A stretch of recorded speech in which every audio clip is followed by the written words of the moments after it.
भुक्तिमुक्ति सर्वापवर्गदाय नमः। ॐ प्रियाय नमः। ॐ प्रीतिवर्धनाय नमः। ॐ अन्तर्यानाय नमः। ॐ सच्चिदात्मने नमः। ॐ आनन्ददाय नमः। ॐ आनन्ददाय नमः। ॐ परमेश्वराय नमः। ॐ ज्ञानस्वरूपिणे नमः। ॐ जगतः पित्रे नमः। ॐ भक्तानां मातृदातृपितामहाय नमः। ॐ भक्ताभयप्रदाय नमः। ॐ भक्तपराधीनाय नमः। ॐ भक्तानुग्रहकातराय नमः। ॐ शरणागतवत्सलाय नमः। ॐ भक्तिशक्तिप्रदाय नमः। ॐ ज्ञानवैराग्यदाय नमः। ॐ प्रेमप्रदाय नमः। ॐ संशयहृदयदौर्बल्य पापकर्मवासनाक्षयकाराय नमः। ॐ हृदयग्रन्थभेदकाय नमः। ॐ कर्मध्वंसिने नमः। ॐ शुद्धसत्त्वस्थिताय नमः। ॐ गुणातीतगुणात्मने नमः। ॐ अनन्तकल्याणगुणाय नमः। ॐ अमितपराक्रमाय नमः। ॐ जैने नमः। ॐ जैने नमः। ॐ दुर्दर्शाक्षोभ्याय नमः। ॐ अपराजिताय नमः। ॐ त्रिलोकेषु अभिघातगतये नमः। ॐ अशक्यरहिताय नमः। ॐ सर्वशक्तिमूर्तये नमः। ॐ सुरूपसुन्दराय नमः। ॐ सुलोचनाय नमः। ॐ महारूपविश्वमूर्तये नमः। ॐ अरूपव्यक्ताय नमः। ॐ चिन्त्याय नमः। ॐ सूक्ष्माय नमः।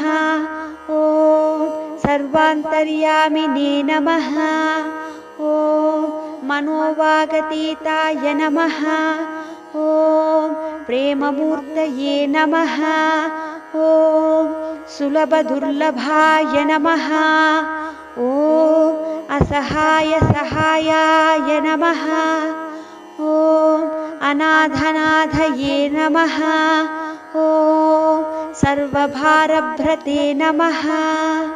ॐ अकर्माणेककर्माणुकर्मिणे नमः। ॐ पुण्यश्रवणकीर्तनाय नमः। ॐ तीर्थाय नमः। ॐ वासुदेवाय नमः। ॐ सताङ्गतये नमः। ॐ सत्परायणाय नमः। ॐ लोकनाथाय नमः। ॐ पावनानघाय नमः। ॐ अमृतांशुवे नमः। ॐ भास्करप्रभाय नमः। ॐ ब्रह्मचर्यतश्चर्यादिसुव्रताय नमः। ॐ सत्यधर्मपरायणाय नमः। ॐ सिद्धेश्वराय नमः। ॐ सिद्धसङ्कल्पाय नमः। ॐ योगेश्वराय नमः। ॐ भगवते नमः। ॐ भक्तावश्याय नमः। ॐ सत्पुरुषाय नमः। ॐ पुरुषोत्तमाय नमः। ॐ सत्यतत्त्वबोधकाय नमः। ॐ कामादिषडैवरध्वंसिने नमः। ॐ अभेदानन्दानुभवप्रदाय नमः। ॐ सर्वमतसम्मताय नमः। ॐ श्रीदक्षिणामूर्तये नमः। ॐ श्रीवेङ्कटेश्वरमणाय नमः। ॐ अद्भुतानन्दचर्याय नमः। ॐ प्रपन्नार्तिहरय नमः। ॐ संसारसर्वदुःखक्षयकारकाय नमः। ॐ सर्ववित्सर्वतोमुखाय नमः। ॐ सर्वान्तर्बहिस्थितय नमः। ॐ सर्वमङ्गलकराय नमः। ॐ सर्वाभीष्टप्रदाय नमः। ॐ समरसन्मार्गस्थापनाय नमः। ॐ सच्चिदानन्दस्वरूपाय नमः। ॐ श्री समर्थ सद्गुरु साईनाथाय नमः। ॐ साईनाथाय नमः। ॐ लक्ष्मीनारायणाय नमः। ॐ श्रीरामकृष्णमारुत्यादिरूपाय नमः। ॐ शेषशायिने नमः। ॐ गोदावरीतटशिरिडीवासिने नमः। ॐ भक्तहृदयालयाय नमः। ॐ सर्वहृद्वासिने नमः। ॐ भूतावासाय नमः। ॐ भूतभविष्यद्भाववर्जिताय नमः। ॐ कालातीताय नमः। ॐ कालाय नमः। ॐ कालकालाय नमः। ॐ कालदर्पदमनाय नमः। ॐ मृत्युञ्जयाय नमः। ॐ अमर्त्याय नमः। ॐ मर्त्याभयप्रदाय नमः। ॐ जीवाधाराय नमः।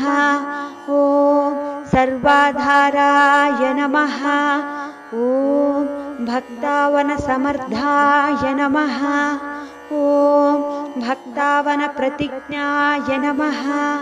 ॐ अन्नवस्त्रदाय नमः। ॐ आरोग्यक्षेमदाय नमः। ॐ धनमाङ्गल्यदाय नमः। ॐ बुद्धिसिद्धिदाय नमः। ॐ पुत्रमित्रकळत्रबन्धुदाय नमः। ॐ योगक्षेममवहाय नमः। ॐ आपद्बान्धवाय नमः। ॐ मार्गबन्धवे नमः। ॐ भुक्तिमुक्तिसर्वापवर्गदाय नमः। ॐ प्रियाय नमः। ॐ प्रीतिवर्धनाय नमः। ॐ अन्तर्यानाय नमः। ॐ सच्चिदात्मने नमः। ॐ आनन्ददाय नमः। ॐ आनन्ददाय नमः। ॐ परमेश्वराय नमः। ॐ ज्ञानस्वरूपिणे नमः। ॐ जगतः पित्रे नमः।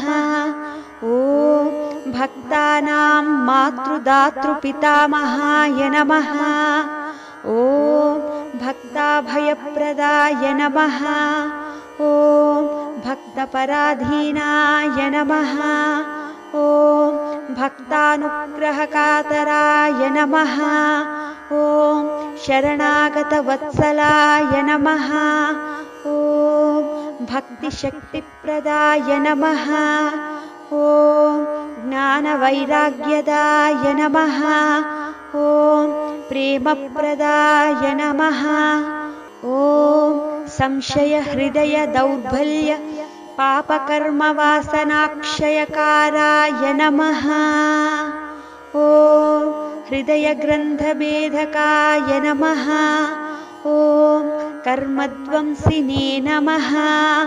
ॐ शुद्धसत्त्वस्थिताय नमः। ॐ गुणातीतगुणात्मने नमः। ॐ अनन्तकल्याणगुणाय नमः। ॐ अमितपराक्रमाय नमः। ॐ जैने नमः। ॐ जैने नमः। ॐ दुर्दर्शाक्षोभ्याय नमः। ॐ अपराजिताय नमः। ॐ त्रिलोकेषु अभिघातगतये नमः। ॐ अशक्यरहिताय नमः। ॐ सर्वशक्तिमूर्तये नमः। ॐ सुरूपसुन्दराय नमः। ॐ सुलोचनाय नमः। ॐ महारूपविश्वमूर्तये नमः। ॐ अरूपव्यक्ताय नमः। ॐ चिन्त्याय नमः। ॐ सूक्ष्माय नमः। ॐ सर्वान्तर्यामिने नमः। ॐ मनोवागतीताय नमः। ॐ प्रेममूर्तये नमः। ॐ सुलभदुर्लभाय नमः। ॐ असहायसहायाय नमः। ॐ अनाथनाथये नमः। ॐ सर्वभारभ्रते नमः। ॐ अकर्माणेककर्माणुकर्मिणे नमः। ॐ पुण्यश्रवणकीर्तनाय नमः। ॐ तीर्थाय नमः। ॐ वासुदेवाय नमः। ॐ सताङ्गतये नमः। ॐ सत्परायणाय नमः। ॐ लोकनाथाय नमः। ॐ पावनानघाय नमः। ॐ अमृतां